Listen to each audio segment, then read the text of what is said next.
So when my marriage was falling apart and we were in counseling together, one thing that our counselor said that really resonated with me is she looked at both of us and she said, even after years of you guys being married, neither of you actually know each other.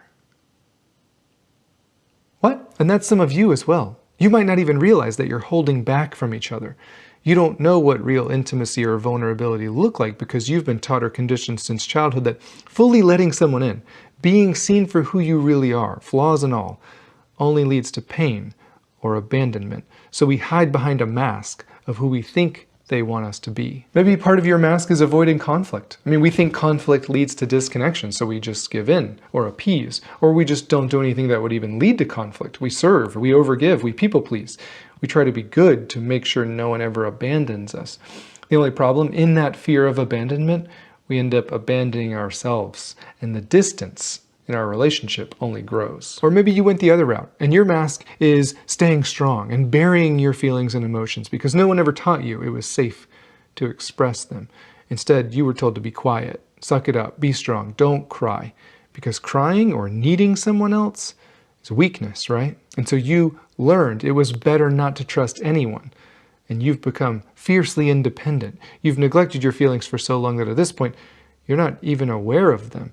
And other people's feelings are overwhelming and uncomfortable, and you don't really know why. You just want to run away when they get close. The only problem, any real relationship requires closeness and vulnerability and expressing and receiving feelings. Those aren't optional or add-ons, they're foundational. And it has to be done by both partners if we want this thing to work. So I'm just asking you, are you showing up? Are you being vulnerable?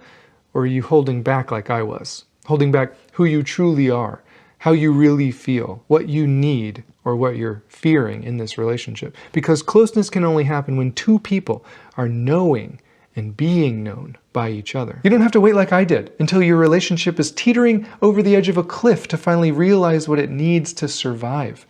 You don't have to wait for the disastrous consequence of not realizing that you're actually terrified of true closeness or vulnerability or honesty or transparency in your most intimate relationship. You don't have to wait until you have an affair or get a divorce to realize you don't actually know how to resolve conflict or why you avoid it.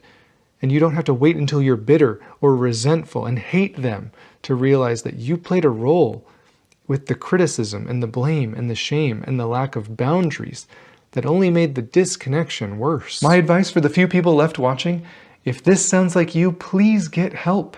Nothing is going to change unless you both get in front of someone and learn about what's actually going on underneath the surface.